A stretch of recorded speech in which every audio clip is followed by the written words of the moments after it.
Hello friends, good morning. Welcome back to the channel Krupa Malnad. ನಾನು ಕೃಪಾ. ಇವತ್ತಿನ magic ಹೇಗಿತ್ತು ಅಲ್ವಾ? ಎಲ್ಲಾದರೂ ಆ ಥರ ಮ್ಯಾಜಿಕ್ ಮಾಡಿ ಕೆಲಸ ಮಾಡೋದಾಗಿದ್ದರೆ ಏನು ಚೆನ್ನಾಗಿರ್ತಿತ್ತು ಅಲ್ವಾ? ಹಾಗೆಯೇ ಇವತ್ತಿನ ಬೆಳಗ್ಗೆ ನಾನು ರುಟೀನನ್ನು ಶುರು ಮಾಡಿದ್ದೀನಿ. ಇವತ್ತು ತಿಂಡಿ ರೊಟ್ಟಿ, ತುಪ್ಪಿರೆಕಾಯಿ ಇತ್ತಲ್ವ, ಮತ್ತು ತುಂಬ ದಿನ ಇಟ್ಟರೆ ಚೆನ್ನಾಗಿ ಅನಿಸಲ್ಲ. ಹಾಗಾಗಿ ಅದು ಫ್ರೆಶ್ ಆಗಿದ್ದಾಗೇ ಅದರದ್ದು ಬಜ್ಜಿ ಮಾಡಿಬಿಡೋಣ ಅಂತ ಹೇಳಿ ಇವತ್ತು ತುಪ್ಪಿರೆಕಾಯಿ ಬಜ್ಜಿ ಮಾತ್ರ ಮಾಡ್ತಾಯಿದ್ದೀನಿ. ಇವತ್ತು ಪಲ್ಯ ಆ ಥರ ಏನೂ ಮಾಡ್ತಾಯಿಲ್ಲ. ಪಲ್ಯ ಏನಾದರೂ ಮಾಡಿದ್ರೆ ಅದು ಹಾಗೆ ಉಳಿಯುತ್ತೆ. ನಮ್ಮನೆಯವ್ರು ಬಜ್ಜಿ ಮಾತ್ರ ಇಷ್ಟಪಟ್ಟು ತಿಂತಾರೆ. ಹಾಗಾಗಿ ಇವತ್ತು ತುಪ್ಪಿರೆಕಾಯಿ ಬಜ್ಜಿ ಮಾತ್ರ ಮಾಡ್ತಾಯಿದ್ದೀನಿ. ಎಷ್ಟು ಫ್ರೆಶ್ ಇತ್ತಂದರೆ ಎಷ್ಟು ಖುಷಿ ಅನ್ನಿಸ್ತಾಯಿತ್ತು ಗೊತ್ತಾ. ಹೆಚ್ಚಬೇಕಿದ್ರೇ, ಪೀಲ್ ಮಾಡಬೇಕಿದ್ರೇ ನಮಗೆ ಆ ಫೀಲ್ ಬರ್ತಾಯಿತ್ತು.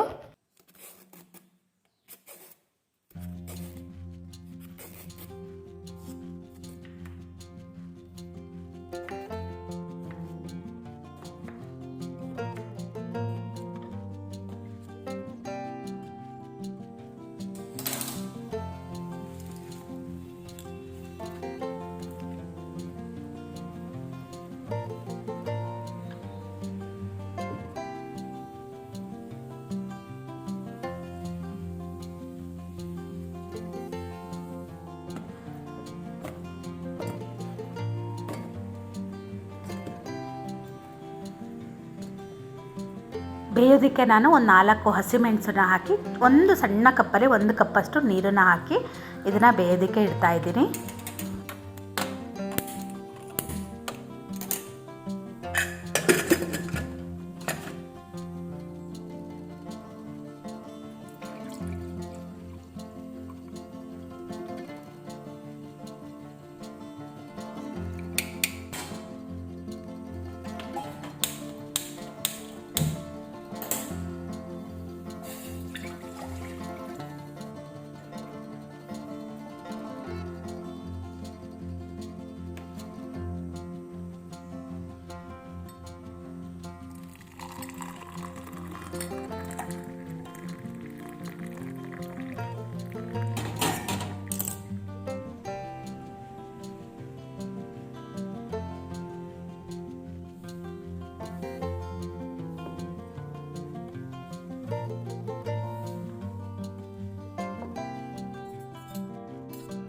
ತುಪ್ಪಿರೆಕಾಯಿ ನಾವು ನೋಡ್ಬೋದು, ಬೇಯಬೇಕಿದ್ರೆ ಎಷ್ಟೊಂದಿತ್ತು ಅನಿಸುತ್ತೆ. ಅದು ಬೆಂದ ಮೇಲೆ ಸ್ವಲ್ಪ ಇರುತ್ತೆ. ಅದು ಬಿಸಿ ಇತ್ತು, ಹಾಗಾಗಿ ನಾನು ರೊಟ್ಟಿ ಹಿಟ್ಟನ್ನು ನಾದಿ ಉಳ್ಳೆನ ಮಾಡಿ ಇಟ್ಕೊಂಡಿದ್ದೀನಿ. ಅದಕ್ಕೇ ಈಗ ಅದನ್ನು ಆರಿ ಹಾಕ್ತಾಯಿದ್ದೀನಿ. ಅದು ತಣ್ಣಗಾದಮೇಲೆ ಮಿಕ್ಸಿ ಹಾಕಬೇಕು. ಬಿಸಿ ಬಿಸಿ ಇರ್ತಾ ಹಾಕಿದ್ರೆ ಮುಖ ಮೈ ಎಲ್ಲ ಸುಟ್ಕೊಂಡ್ಬಿಡ್ತೀವಿ. ಹಾಗಾಗಿ ಸುಮಾರು ಸಲ ಆ ಥರ ಆಗಿದೆ. ನಾನು ಹಾಕಿದ್ದು ಒಂದು ಸಣ್ಣ ಕಪ್ಪಲ್ಲಿ 1 ಕಪ್ಪಷ್ಟು ನೀರು ಮಾತ್ರ. ಆ ನೀರು ನೋಡಿ ಅದೆಷ್ಟಿದೆ ಅಂತ, ಅದು ಎಲ್ಲಿಂದ ಬಂತೋ ಏನೋ ಗೊತ್ತಿಲ್ಲ. ಹಾಗೆ ರುಬ್ಬೋದಕ್ಕೆ ಕೂಡ ಎಲ್ಲ ಇದರಲ್ಲೇ ರೆಡಿ ಮಾಡ್ಕೊತಾ ಇದ್ದೀನಿ. ಉಪ್ಪು ಹಾಕಿದ್ದೀನಿ, ಸ್ವಲ್ಪ ಕಾಯಿ ತುರಿ, ಹಾಗೆ ಸ್ವಲ್ಪ ಈರುಳ್ಳಿ, ಬೆಳ್ಳುಳ್ಳಿ ಹಾಕಿದ್ದೀನಿ. ಕೊತ್ತಂಬರಿ ಸೊಪ್ಪಿನ ದಂಟು ಹಾಕ್ತಾಯಿದ್ದೀನಿ. ಅದು ತಣ್ಣಗಾದ ನಂತರ ಅದನ್ನು ಫುಲ್ ಬೇಯಿಸ್ಕೊತೀನಿ. ಇದು ಮೇಲೆ ಹಾಕೋದಕ್ಕೆ ಅಂತ ಹಸಿ ಈರುಳ್ಳಿನ ಹೆಚ್ಚುತ್ತಾ ಇದ್ದೀನಿ.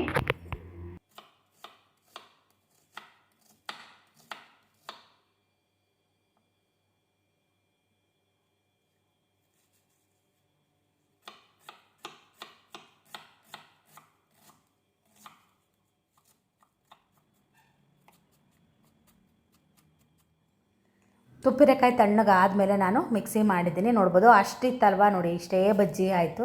ಇದಿಷ್ಟು ಬಜ್ಜಿ ನಮ್ಮ ಮನೆಯವ್ರು ಒಬ್ಬರಿಗೆ ಸಾಕಾಗೋದಿಲ್ಲ. ಅವ್ರಿಗೆ ಬಜ್ಜಿ ಅಂದರೆ ತುಂಬ ಇಷ್ಟ. ನಾನು ರುಬ್ಬಕ್ಕೆ ಮೊಸರನ್ನ ಹಾಕಿರಲಿಲ್ಲ, ಆಮೇಲೆ ನಾನು ಮೊಸರನ್ನ ಹಾಕ್ತಾಯಿದ್ದೀನಿ. ಮೊಸರು ಏನಾದರೂ ಹುಳಿ ಇತ್ತು ಅಂದರೆ ಸ್ವಲ್ಪ ಹಾಲನ್ನು ಹಾಕಿ ಚೆನ್ನಾಗಿರುತ್ತೆ. ಖಂಡಿತ ಇದನ್ನು ಟ್ರೈ ಮಾಡಿ. ಬೇಕಿದ್ದರೆ ನೀವು ಇದಕ್ಕೂ ಮೇಲೇನೂ ಸ್ವಲ್ಪ ಕೊತ್ತಂಬರಿ ಸೊಪ್ಪನ್ನು ಕೂಡ ಸಣ್ಣದಾಗಿ ಹೆಚ್ಚಿ ಕೂಡ ಹಾಕ್ಬೋದು. ಇದೇ ಥರ ಹೀರೆಕಾಯಲ್ಲಿ ಕೂಡ ಮಾಡ್ಬೋದು. ನಾನು ತೋರಿಸಿದ್ದೀನಿ ಮಾಡೋದನ್ನು. ಇದು 2ನೇ ಸಲ ತುಪ್ಪಿರೆಕಾಯಿ ಬಜ್ಜಿ ಕೂಡ ನಿಮ್ಮ ಜೊತೆ ಶೇರ್ ಮಾಡ್ತಾ ಇರೋದು. ನನಗೂ ಯಾಕೋ ಇದು ಕೊತ್ತಂಬರಿ ಸೊಪ್ಪನ್ನು ಹಾಕಬೇಕು ಅಂತ ಅನ್ನಿಸ್ತು ಮೇಲೆ.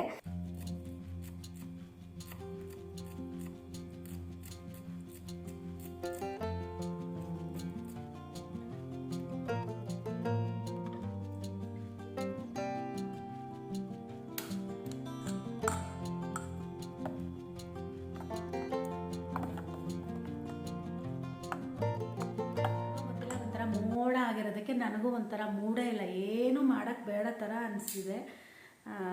ತಲೆ ಬೆಳಗ್ಗೆ ಹಾಗೆ ಬಾಚ್ಕೊಂಡೆ, ಕ್ಲೀನಾಗಿ ಬಾಚ್ಕೊಂಡೇ ಇರಲಿಲ್ಲ. ಯಾಕೋ ಒಂಥರ ಕೂದಲೆಲ್ಲ ಚೆನ್ನಾಗೇ ಇಲ್ಲಪ್ಪ, ಎಂತ ಹಿಂಗಾಗಿದೆಯೋ ಗೊತ್ತಿಲ್ಲ. ನಂಗೆ ಮೊನ್ನೆ ಯಾರೋ ಕೇಳ್ತಾಯಿದ್ರು ತಲೆ ಕೂದಲು ಉದುರ್ತಾ ಇದೆ ಏನು ಮಾಡೋದು ಅಂತ. ನನ್ನ ಕತೆ ಕೇಳಿದ್ರೆ ನೀವೇನೇಂತೀರೇನೋ, ನಮ್ಮ ಮಿಷನ್ ಇದೆಯಲ್ಲ ಹಾಕ್ತೀನಲ್ಲ 2 ದಿನಕ್ಕೊಂದ್ಸಲ ನನ್ನ ಮಿಷನ್ ಕ್ಲೀನ್ ಮಾಡೋದು ಇಷ್ಟಿಷ್ಟು ಕೂದಲು ಸಿಗುತ್ತೆ. ನಂದು ಹಂಗೆ ಉದುರ್ತಾ ಇದೆ. ಆದರೆ ನಾನು ಒಂದು ಎಣ್ಣೆ ಮಾಡಿ ಇಟ್ಕೊಂಡಿದ್ದೀನಿ, ಅದನ್ನೇ ನಾನೇನು ರೆಗ್ಯುಲರಾಗಿ ಹಚ್ಚೋದು ಇಲ್ಲ. ಇವಾಗಂತೂ ನಾನು ನಿಜ ಹೇಳ್ತೀನಿ, ಯೂಟ್ಯೂಬ್ ಶುರು ಮಾಡಿದ್ಮೇಲೆ ನನ್ನ ಮೇಲೆ ನನಗೆ ಟೈಮ್ ಕೊಡೋಕ್ಕೆ ಟೈಮ್ ಸಿಗ್ತಾಯಿಲ್ಲ, ಆ ಥರ ಆಗಿದೆ. ಬರೀ ಎಲ್ಲ ಯೂಟ್ಯೂಬ್ ಮೇಲೆ ಟೈಮ್ ಕೊಡೋದು ಆಗಿಬಿಟ್ಟಿದೆ. ಎಣ್ಣೆನೇ ಹಚ್ಕೊತಾ ಇಲ್ಲ ನಾನು, ಫ್ರಿಜ್ ಮೇಲೆ ಮಾಡಿಟ್ಟಿದ್ದು ಹಾಗೆ ಇದೆ. ಚಿನ್ನಿ ಎಲ್ಲರೂ ಬಂದರೆ ಅವಳಿಗೆ ಹಚ್ತೀನಿ. ಈರುಳ್ಳಿ ಹಾಗೆ ಮೆಂತೆ ಮತ್ತು ಒಂದೆಲ್ಗ ಹಾಕಿದ್ದೆ ನಾನು. ಒಂದೆಲ್ಗದ ಗಿಡ ಕೂಡ ಸತ್ತೋಯ್ತು. ಆಮೇಲೆ ಇದು ಕರಿಬೇವಿನ ಎಲೆ ಹಾಕಿ ಆಮೇಲೆ ಈರುಳ್ಳಿ ಹಾಕಿ ಮಾಡಿಟ್ಟಿದ್ದೀನಿ. ಆದರೆ ಅದು ಏನು ಗೊತ್ತಾ, ರಾತ್ರಿ ಹಚ್ಕೊಳ್ಳೋಣ ಅಂದರೆ ವಾಸನೆ ಅಂದರೆ ವಾಸನೆ, ನನಗೆ ನನ್ನ ತಲೆ ಕೂದಲಿನ ವಾಸನೆ ತಡ್ಕೊಳಕ್ಕಾಗಲ್ಲ. ಹಾಗಾಗಿ ನಾನು ಬೆಳಗ್ಗೆ ಎಲ್ಲರೂ ಹಚ್ಕೊತೀನಿ, ಹಾಗೆ ಸ್ನಾನ ಮಾಡ್ತೀನಿ. ಅದನ್ನೂ ಮಾಡ್ತಾಯಿಲ್ಲ, ಮಾಡಿಟ್ಟೆ ಸುಮಾರು ದಿನ ಆಯಿತು. ಮುಂಚೆನೇ ಎಷ್ಟು ಮಾಡ್ತಿದ್ದೆ ಗೊತ್ತಾ, ತಲೆಗೆ ಮುಖಕ್ಕೆ ಅದಕ್ಕೆ ಇದಕ್ಕೆ ಅಂತ. ಈಗ ಅಂಥದ್ದು ಇಲ್ಲ. ನಮ್ಮನೆಯವ್ರು ನಮ್ಮನೆಯವ್ರು ಬರೋದು ಲೇಟ್ ಆಗುತ್ತೆ ಅಂತ ಹೇಳಿದರು. ರಬ್ಬರ್ ಶೀಟ್ ಒಣಗಿಸ್ತೀನಿ ಅಂತ ಹೇಳಿದರು. ಅದಕ್ಕೆ ನಾನು 8:45 ಆಗಿತ್ತು ಮೇಲೆ ಬಂದೆ. ಇದರ ಕ್ಲೀನ್ ಮಾಡಿ ಹೋಗೋಣ ಅಂತೇಳಿ. ಇವತ್ತು ವಾಶಿಗೆ ಕೂಡ ಬಟ್ಟೆ ಹಾಕಬೇಕು. ಅದೇ ಬೆಡ್ ಕವರ್ ತೆಗಿಲೋ ಏನು ಮಾಡಲಿ ನೋಡ್ತಾ ಇದ್ದೀನಿ. ತೆಗಿಯಲ್ಲ, ಇನ್ನೊಂದ್ಸಲ ಹಾಕ್ತೀನಿ. ಯಾಕಂದರೆ ಇವತ್ತು ಸೋಫಾ ಮತ್ತು ದಿವಾನ ಕವರ್ ತೆಗಿಯೋಣ ಅಂತ ಅಂದ್ಕೊಂಡಿದ್ದೀನಿ. ನೋಡಿ ಹೆಂಗೆ ಉದುರ್ತಾ ಇದೆ ಅಂತ, ಕೂದಲು ತುಂಬ ಉದುರುತ್ತೆ. ತಲೆ ಸ್ನಾನ ಮಾಡಿದಾಗಂತೂ ಬಾತ್ರೂಮ್ ತುಂಬ ನಮ್ಮದೇ ಕೂದಲು ಹಂಗಿರುತ್ತೆ. ನಾನು ಅದಕ್ಕೆ ಮನೆ ಒಳಗಡೆ ಬಾಚ್ಕೊಳ್ಳೋದೇ ಇಲ್ಲ, ಇದನ್ನು ಹೊರಗಡೆ ಹೋಗಿ ಬಾಚ್ಕೊಂಡು ಬರ್ತೀನಿ. ಸಿಂಬಾ ಕೂಗ್ದಲ್ಲ, ನಮ್ಮ ಮನೆಯವರು ಬಂದಿದ್ದರು, ಹಾಗಾಗಿ ನಾನು ಕೂಡ ಇಳಿದು ಬಂದೆ ಮೇಲಿಂದ. ರೊಟ್ಟಿ ಮಾಡಿರಲಿಲ್ಲ ನಾನು, ಅವ್ರು ಬರೋದು ಲೇಟ್ ಆಗುತ್ತೆ ಅಂತೇಳಿ ನಿಂಬೆಹಣ್ಣು ತೊಗೊಂಡು ಬಂದಿದ್ದರು ನಮ್ಮ ಮನೆಯವರು. ನಮ್ಮ ತೋಟದಲ್ಲೇ ಬೆಳೆದಿರೋದು, ನಾನೇ ಇದನ್ನು ಗಿಡ ಎಬ್ಬಿಸಿ ಕೊಟ್ಟಿರೋದು. ಇವಾಗ ಇನ್ನೊಂದಿಷ್ಟು ಗಿಡ ಎಬ್ಬಿಸ್ಲಾ ಅಂತ ಹೇಳ್ತಾ ಇದ್ದೀನಿ. 3 ವರ್ಷ ಆಗಿತ್ತಂತೆ, ಅಂದರೆ ನಟ್ಟು ಆಮೇಲೆ ಬಂದಿದೆ ಅಂತ ಇದ್ದರು. ಅದಕ್ಕೆ ನರ್ಸರಿಲೇನೆ ತಂದು ನಡೋಣ ಬಿಡು ಅಂತ ಹೇಳಿದ್ರು. ಅದಾದರೆ ಸಣ್ಣ ಗಿಡದಿಂದನೇ ಕಾಯಿ ಆಗ್ತಾ ಇರುತ್ತೆ ಮತ್ತು ಯಾವಾಗಲೂ ಇರುತ್ತೆ. ನನ್ನ ರೊಟ್ಟಿ ಪೇಪರ್ ಕೂಡ ಹಾಳಾಗಿದೆ, ನೆನ್ನೆ ಹುಡುಕಿ ಇಟ್ಟಿದ್ದೀನಿ. ಇವತ್ತು ಪೇಪರ್ ಕಟ್ ಮಾಡೋದು ಕೂಡ ನಿಮಗೆ ತೋರಿಸ್ತೀನಿ, ಕವರ್ನ. ಹಾಗೆಯೇ ಹಾಲು ಕೂಡ ತಂದಿದ್ರು, ಈಗ ಹಾಲನ್ನು ಕೂಡ ಕಾಯ್ದಕ್ಕೆ ಇಡ್ತಾ ಇದ್ದೀನಿ. ತುಂಬ ಜನ ರೊಟ್ಟಿ ಕವರ್ ಬಗ್ಗೆ ತುಂಬ ಕೇಳ್ತಿರ್ತಾರೆ, ಪದೇ ಪದೇ ನಾನು ಹೇಳ್ತಾ ಇರ್ತೀನಿ. ಇವತ್ತು ನಿಮಗೆ ನಾನು ತೋರಿಸ್ತೀನಿ.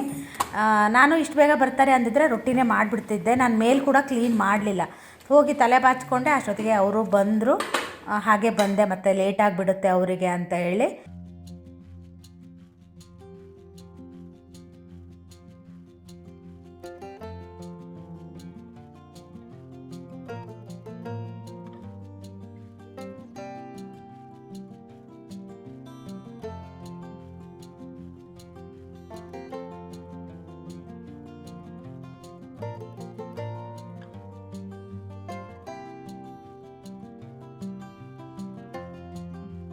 ನೆನ್ನೆ ನಮ್ಮ ಮನೆಯವ್ರ ಅತ್ತೆ ಏನಿದು ಸೋರೆಕಾಯಿ ಕೊಟ್ಟಿದ್ದರು.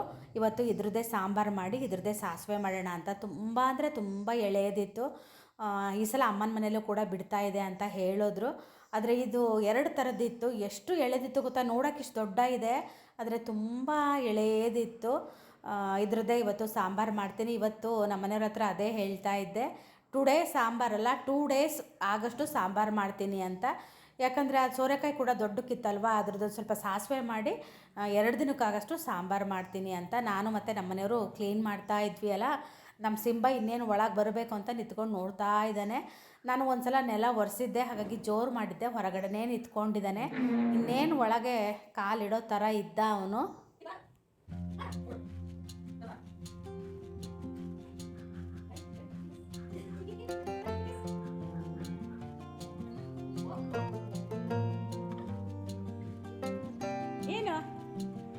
ಏನು ಊಟ ಆಯ್ತು ತಾನೆ? ಹೋಗು ಮಕ್ಕ ಹೋಗು. ಸಿಂಬುವ ನೋ ನೋ ನೋ, ಜೋರು ಮಾಡ್ರಿ.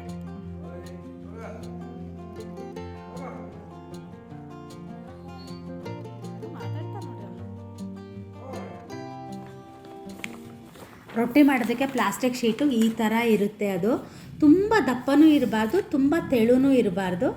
ನಾನು ಹಳೇದು ಇತ್ತಲ್ವ ಕವರು, ಅದನ್ನು ಇಟ್ಟು ನಾನು ಕಟ್ ಮಾಡ್ಕೊತಾ ಇದ್ದೀನಿ. ಅದಕ್ಕಿಂತ ಚೂರು ದೊಡ್ಡಕ್ಕೆ ಇಟ್ಕೊತೀನಿ, ಯಾಕಂದರೆ ಕಟ್ ಮಾಡ್ತಾ ಏನಾದರೂ ಸಣ್ಣ ಆದರೆ ಅಂತ ಹೇಳಿ. ಅದು ಹೇಗೆ ಕಟ್ ಮಾಡ್ತಾರೆ ಅನ್ನೋದನ್ನು ಕೂಡ ನಿಮಗೆ ತೋರಿಸ್ತೀನಿ. ನಾನು ಯಾವಾಗಲೂ ಕಟ್ ಮಾಡ್ತಿರಲಿಲ್ಲ.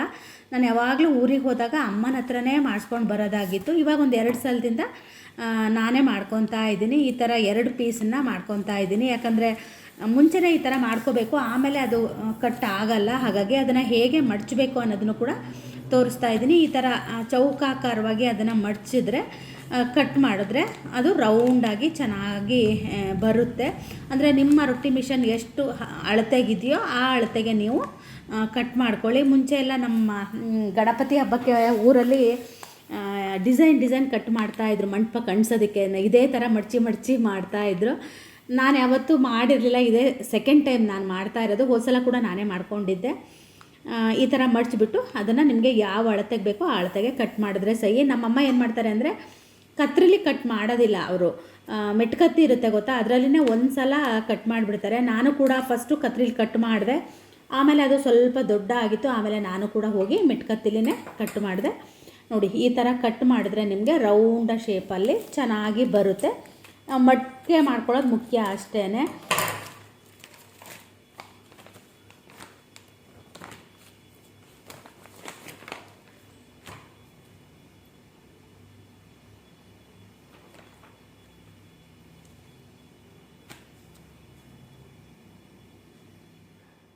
ಸ್ವಲ್ಪ ದೊಡ್ಡ ಇತ್ತಲ್ವ, ಹಾಗಾಗಿ ನಾನು ಮತ್ತೆ ಅದನ್ನು ಇನ್ನೊಂದು ಸಲ ಮಡಿಕೆ ಮಾಡಿಬಿಟ್ಟು, ನಾನು ಕತ್ರಿಲಿ ಕಟ್ ಮಾಡಲಿಲ್ಲ, ಹೋಗಿ ಮೆಟ್ಕತ್ತಿಲೇ ಕಟ್ ಮಾಡ್ಕೊಂಡು ಬಂದೆ. ನನಗೆ ಒಂದೇ ಸಲ ಈಸಿಯಾಗಿ ಹೋಗಿಬಿಡುತ್ತೆ ಅಂತ. ಕತ್ರಿಲಿ ಅದು ಹರಿಯೋದಿಲ್ಲ, ತುಂಬ ದಪ್ಪ ಇರುತ್ತಲ್ವ, ಹಾಗಾಗಿ. ಮತ್ತು ಮಿಷನ್ನಿಂದ ಒಂಚೂರು ಹೊರಗೆ ಬರಬೇಕು, ಅದು ತುಂಬ ಹೊರಗೂ ಬರಬಾರ್ದು, ಸ್ವಲ್ಪ ಹೊರಗೆ ಬಂದರೆ ನಿಮಗೆ ಹಾಕಿ ತೆಗೆದು ಮಾಡೋದಕ್ಕೆ ಈಸಿ ಅನಿಸುತ್ತೆ. ಸೋರೆಕಾಯಿ ನೋಡಿ ಎಷ್ಟು ಎಳೆದಿದೆ ಅಂಥೇಳಿ ನಾನು ಪೀಲರಲ್ಲೇ ಪೀಲ್ ಮಾಡಿದೆ, ತುಂಬ ಚೆನ್ನಾಗಿತ್ತು. ನಾನು ಏನು ಮಾಡಿದೆ ಅಂದರೆ ಇದನ್ನು ನಾನು ಬೇರೆ ಬೇಯಿಸ್ಕೋಬೇಕಾಗಿತ್ತು, ನಾನು ಬೇಳೆ ಜೊತೆಗೇ ಬೇಯೋದಕ್ಕೆ ಹಾಕಿಬಿಟ್ಟೆ. ಅದು ಒಂದು ವಿಷಲ್ ಹೊಡಿಸಿದ್ದೀನಿ, ಆದರೂ ಕೂಡ ಒಂಥರ ಕರಗ್ದಂಗೆ ಆಗಿತ್ತು, ಯಾಕಂದರೆ ತುಂಬ ಎಳೆದಿತ್ತಲ್ವ. ಹಾಗಾಗಿ ಇದರಲ್ಲಿ ಹಲ್ವಾ ಮಾಡ್ಬೋದು, ಹಾಗೆ ಪಾಯಸ ಮಾಡ್ಬೋದು. ಹೋದ ವರ್ಷ ಅಂತೂ ನಾನು ಎಷ್ಟೊಂದು ಸಲ ಹಲ್ವಾ ಮಾಡಿದ್ದೆ, ಹಾಗೆ ಪಾಯಸ ಮಾಡಿದ್ದೆ. ಪಾಯಸ ತುಂಬ ಚೆನ್ನಾಗಾಗುತ್ತೆ.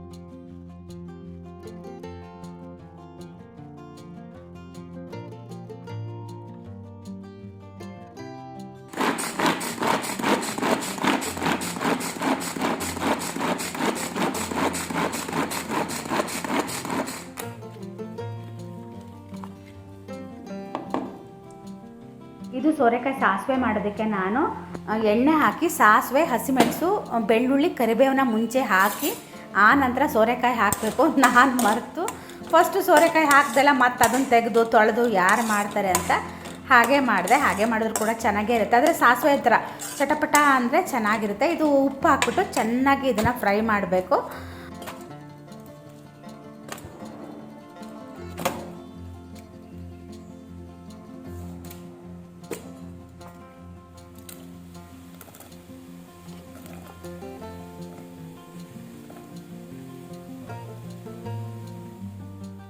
ಇದು ನಾನು 2 ದಿನಕ್ಕೆ ಅಂತ ಸಾಂಬಾರು ಮಾಡ್ತಾ ಇರೋದಲ್ವ, ಹಾಗಾಗಿ ನಾನು ಸ್ವಲ್ಪ ಹುರಿದು ಹಾಕಿನೇ ಮಾಡೋಣ ಅಂತ ಹೇಳಿ ಟೊಮೆಟೊ ಮತ್ತು ಈರುಳ್ಳಿ, ಸ್ವಲ್ಪ ಅಕ್ಕಿ ಹಾಕಿ ಹುರಿದ್ಬಿಟ್ಟು ಆಮೇಲೆ ಸಾಂಬಾರು ಪುಡಿ, ಅಚ್ಕಾರದ ಪುಡಿ, ಹುಣಸೆ ಹಣ್ಣು, ಸ್ವಲ್ಪ ಕಾಯಿ ತುರಿ ಹಾಕಿ ಇದನ್ನು ರುಬ್ಬಿ ಬೇಳೆಗೆ ಮಿಕ್ಸ್ ಮಾಡ್ತೀನಿ. ನೋಡ್ಬೋದು ಹುರಿದಿರೋದು ಸಾಕು, ಜಾಸ್ತಿ ಹುರಿದ್ರೆ ಚೆನ್ನಾಗಿರೋದಿಲ್ಲ, ಇಷ್ಟು ಹುರಿದ್ರೆ ಸಾಕು, ಸ್ವಲ್ಪ ಕೆಂಪಾಗೋ ತನಕ ಹುರಿದ್ರೆ ಸಾಕು. ಸಾರಿಗೆ ಎಲ್ಲ ರೆಡಿ ಮಾಡಿ ಇಟ್ಕೊಂಡಿದ್ದೀನಿ. ಇವತ್ತು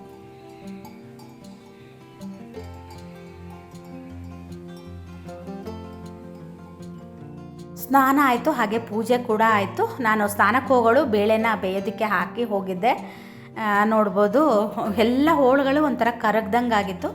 ನಾನು 2 ದಿನಕ್ಕೆ ಅಂತ ಹೇಳಿ ಬೇಳೆನ ಸ್ವಲ್ಪ ಜಾಸ್ತಿ ಹಾಕಿಬಿಟ್ಟಿದ್ದೆ, ಜಾಸ್ತಿ ಆಗಿತ್ತು. ನಾವು ಇದಕ್ಕೆ ಏನು ಮಾಡ್ಬೋದು ಅಂದರೆ ಸಾರಿನ ಖಾರನೂ ಹಾಕ್ಬೋದು. ಈಗ ದಾಲೆಲ್ಲ ಮಾಡ್ತೀವಿ ಗೊತ್ತಾ, ಆ ಥರ ಕೂಡ ಮಾಡಿದ್ರೂ ಚೆನ್ನಾಗಿರುತ್ತೆ. ನಾನು ಇನ್ನೊಂದು ಸಲ ಆ ಥರ ಮಾಡಿದಾಗ ನಿಮ್ಮ ಜೊತೆ ಆ ವಿಡಿಯೋನ ಕೂಡ ಶೇರ್ ಮಾಡ್ತೀನಿ. ಹಿಂದಿಲಿ ಇದಕ್ಕೆ ಲೋಕಿ ಅಂತಾರೆ, ಅವರು ಅದಕ್ಕೆ ಕಡಲೆಬೇಳೆ ಇರುತ್ತಲ್ವ ಅದನ್ನು ಹಾಕಿ ಆ ಥರ ದಾಲ್ ಮಾಡಿದ್ರೆ ಚೆನ್ನಾಗಿರುತ್ತೆ ಅಂತ ನಾನು ಕೂಡ ವಿಡಿಯೋನ ನೋಡಿದ್ದೆ. ಆದರೆ ನನಗೆ ಕಡಲೆಬೇಳೆಯಲ್ಲಿ ಸಾರು ಮಾಡಿದ್ರೆ ಚೆನ್ನಾಗಿರುತ್ತೋ ಇಲ್ವೋ ಅನ್ನೋದು ಗೊತ್ತಿಲ್ಲ. ಆದರೆ ನಾನು ಮಾಡಿದ್ರೆ ಮಾತ್ರ ದಾಲ್ಗೆಲ್ಲ ತೊಗರಿಬೇಳೆ ಹಾಕ್ತೀನಲ್ವ, ಅದೇ ಥರ ಮಾಡೋಣ ಅಂತ ಅಂದ್ಕೊಂಡಿದ್ದೀನಿ. ಎಷ್ಟೊಂದು ಹೋಳು ಹಾಕಿದ್ದೀನಿ, ಆದರೆ ಹೋಳು ಮಾತ್ರ ಒಂದೂ ಇಲ್ಲ, ಎಲ್ಲ ಕರಗೋಗಿತ್ತು. ನಾನು ಅದನ್ನು ಎಕ್ಸ್ಟ್ರಾ ಬೇಯಿಸಬೇಕಾಗಿತ್ತು. ತುಂಬ ಎಳೆಯದಿರೋದಕ್ಕೆ ಎಲ್ಲ ಅಂದರೆ ಕರಗು ಹೋಗಿತ್ತು. ನೆಕ್ಸ್ಟ್ ಡೇಗಂತೂ ದಪ್ಪ ಆಗಿಬಿಟ್ಟಿತ್ತು ಸಾರು. ಹಾಗೆಯೇ ಈಗ ಈ ಕಡೆ ಅನ್ನಕ್ಕೆ ಕೂಡ ಇಟ್ಟಿದ್ದೀನಿ, ಆ ಕಡೆ ಸಿಂಬನೆ ಅನ್ನ ಕೂಡ ಆಯಿತು. ಸಾಸಿವೆಗೆ ಎಲ್ಲ ರೆಡಿ ಮಾಡಿ ಇಟ್ಟಿರ್ತೀನಿ, ಅಂದರೆ ನಾನು ಹೋಗಿ ಕುತ್ಕೊಂಡು ಎಡಿಟಿಂಗಿಗೆ ಹೋಗೋಣ ಅಂತ ಹೇಳಿ. ಬಂದ ತಕ್ಷಣ ಪಟ್ಟಂತ ಊಟ ಮಾಡೋಣ ಅಂತ. ನಮ್ಮನೆಯವ್ರು ಈಗ ಬರೋದು 2:15 ಇಲ್ಲ ಒಂದೊಂದಿನ 3 ಗಂಟೆ ಕೂಡ ಆಗಿಬಿಡುತ್ತೆ.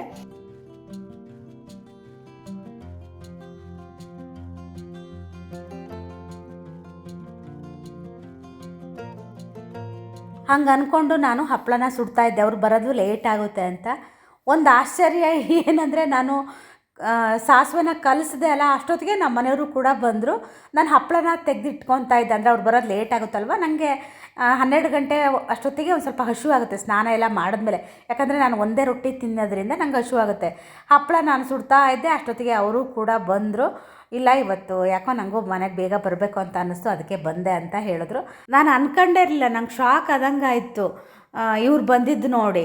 ಆಮೇಲೆ ಅವರಿಗೂ ಒಂದು ಹಪ್ಪಳನ ಸುಟ್ಟೆ, ಯಾಕಂದರೆ ನಾನು ತಿನ್ನಬೇಕಿದ್ರೆ ಅವ್ರು ಅದನ್ನು ತಿಂತಾರೆ. ಹಾಗಾಗಿ ನನಗೆ 2 ಹಪ್ಪಳ ತಿನ್ನಬೇಕು ಅಂತ ಅನಿಸಿತು. ನಾನು ಅಕ್ಕಿ ಹಪ್ಪಳ ಮಾತ್ರ ಸುಟ್ಕೊಳ್ಳೋಣ ಅಂತ ತೆಗೆದಿಟ್ಟಿದ್ದೆ. ಅವರು ಖಾರದ ಹಪ್ಪಳನ ಸುಟ್ಕೊಡು ಅಂತ ಹೇಳಿದ್ರು. ನನಗೆ ಏನಪ್ಪ ಅಂದರೆ, ಈ ಥರ ಸೌತೆಕಾಯಿನ ಊಟದ ಟೈಮಿಗೆ ಹೋಗಿ ಕೊಯ್ಕೊಂಬಂದು ತಿನ್ನಬೇಕು ಅಂತ ಅನಿಸುತ್ತೆ. ಹಾಗಾಗಿ ನಾನು ಕೊಯ್ದು ಇಟ್ಕೊಳ್ಳೋದಿಲ್ಲ, ಊಟ ಮಾಡೋ ಟೈಮಲ್ಲಿ ಹೋಗಿ ನಾನು ಈ ಥರ ಕೊಯ್ಕೊಬಂದು ತಿಂತೀನಿ. ನಾನು ಇನ್ನೊಂದು ಸೌತೆಕಾಯಿ ಇತ್ತು ತೋರಿಸ್ದೆ ಅಲ್ಲ, ಅದು ನಾಳೆ ಅನ್ನೋಷ್ಟೊತ್ತಿಗೆ ಇದು ಹೆಗ್ಣ ತಿಂದು ಹಾಳು ಮಾಡಿಬಿಟ್ಟಿತ್ತು. ಸೌತೆಕಾಯಿ ಮಾತ್ರ ಸೂಪರಾಗಿತ್ತು. ಮಧ್ಯಾಹ್ನದ ಊಟ ಕೂಡ ನಾನು ಇವತ್ತು 3 ಗಂಟೆ ಆಗುತ್ತೆ ಅಂದ್ಕೊಂಡಿದ್ದೆ, ಆದರೆ 2 ಗಂಟೆಗೇ ಊಟನ ಮಾಡ್ತಾ ಇದ್ದೀವಿ. ನಾನು ಅಂದ್ಕೊಂಡೇ ಇರಲಿಲ್ಲ ಹೀಗಾಗುತ್ತೆ ಅಂತ ಹೇಳಿ. ಹಾಗೆಯೇ ಇವತ್ತಿನ ವ್ಲಾಗ್ನ ಕೂಡ ಇಲ್ಲಿಗೆ ಮುಗಿಸ್ತಾ ಇದ್ದೀನಿ. ನಿಮಗೆಲ್ಲ ಈ ವಿಡಿಯೋ ಇಷ್ಟ ಆಗಿರುತ್ತೆ ಅಂತ ಅಂದ್ಕೊತೀನಿ. ಹಾಗೆಯೇ ನೆಕ್ಸ್ಟು ವಿಡಿಯೋದಲ್ಲಿ ಸಿಗ್ತೀನಿ. ಅಲ್ಲಿ ತನಕ ಬಾಯ್.